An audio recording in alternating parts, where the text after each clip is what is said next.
Hi, welcome to my channel, or welcome back to my channel.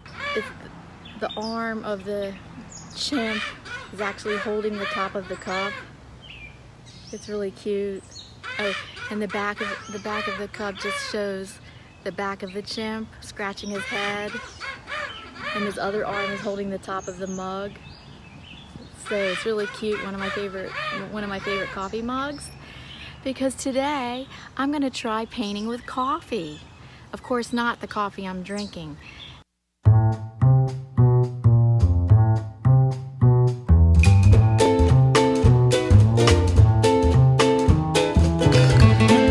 And in the background, last week I did a drawing of my rhododendrons, and these are the only rhododendrons that are still in bloom. And I couldn't believe it. The day right after I did that drawing of the rhododendrons, they all died on the bush. I couldn't believe it. Let me show you.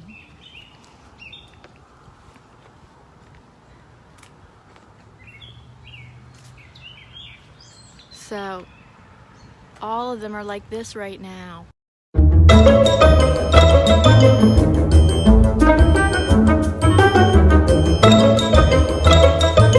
Only these ones right here are still in bloom. Oh, can you see them? Yeah, right there.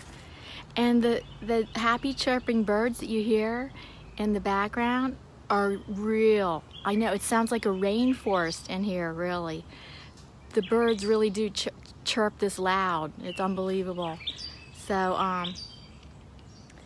what I'm gonna do, it's a pretty hot day today. It's like it's going up to 85. it's 81 or 82 right now. I live in southeastern Pennsylvania, and it's pretty humid. We get really hot and humid summers here. And so what I'm gonna do is take some pictures of probably some of these rhododendrons that are still in bloom. I think those are rhododendrons. Those might be azalea. I gotta check. No, those are rhododendron. Okay, so take some pictures of some of the rhododendron that are still in bloom, and maybe try some other scenes. And then I'm going to work from photos today and paint with coffee inside there. So I've seen a bunch of people that have done coffee paintings, and I maybe have tried it once, I can't remember. So I'm interested in trying that out today. Painting with coffee. And I'll see you inside. Okay, so I am using watercolor paper taped to a board. Here's my pot of coffee, which is cold now, and a cup of coffee in a plastic cup. And it's all cooled down and cold. Actually, it happens to be extra coffee from this morning.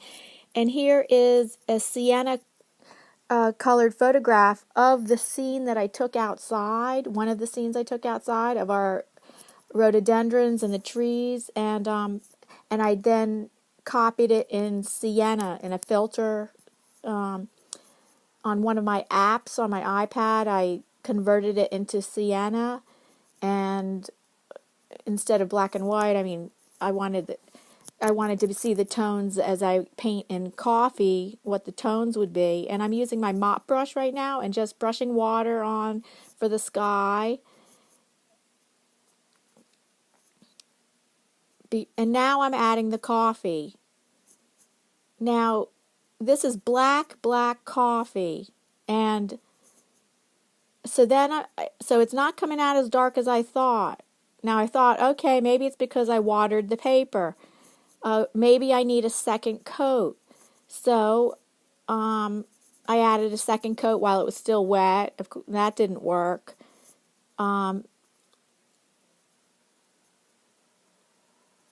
Then I dried it and added some more layers, and still it did not get that dark. That's about as dark as it got. So then here I thought, I've seen coffee painting done before. I have not seen coffee painting done before, but I've just seen coffee paintings people have done before. I've never actually learned how to do a coffee painting. I just thought I could go ahead and paint with coffee and it would be no problem. But yeah, I had a problem, and here I am with my fan brush trying to paint the tree while it's dry. The paper's dry now, and then I just throw in the towel and I say, okay, I got to add raw umber acrylic paint here. So actually for painting, I mix the coffee with the brown umber, with raw umber brown paint in my mixing palette tray.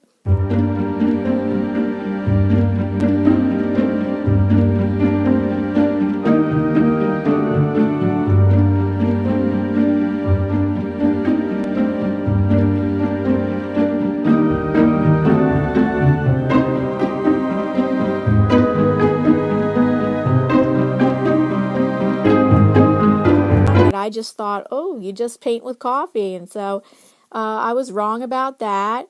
So I had to improvise.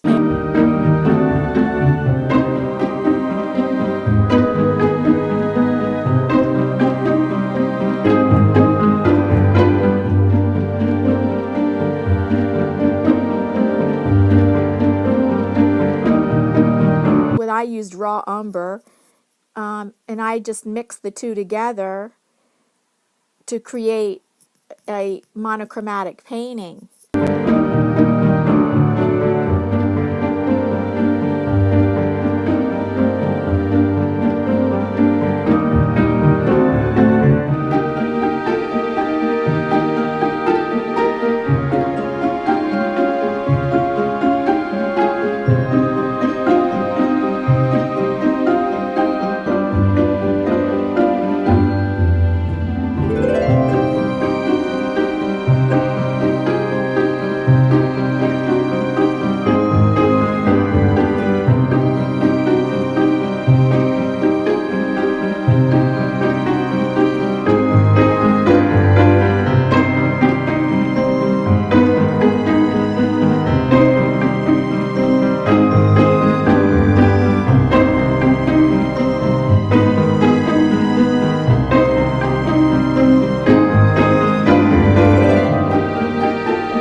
Basically, to make all the shades and midtones in between, I'm mixing raw umber with the coffee. So I'm sorry about that I didn't have pure coffee painting, but I improvised and turned it into something else.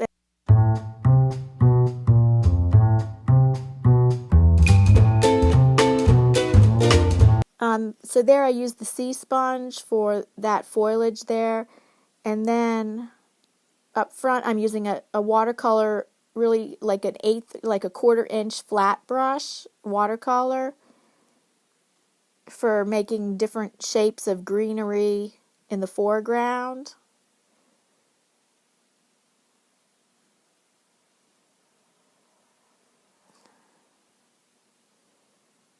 And for the trees in the background, I did use a fan brush.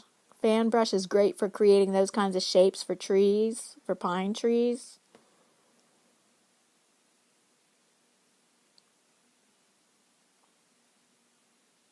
So for the next few minutes, I'm going to set this to music.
so here I'm using the very point of my, the rounded point of my sea sponge to try to paint the idea of small little clumps of flowers on the trees.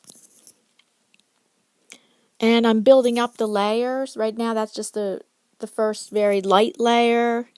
And I'll be building that up more and more to try to get the look of those little clumps of flowers.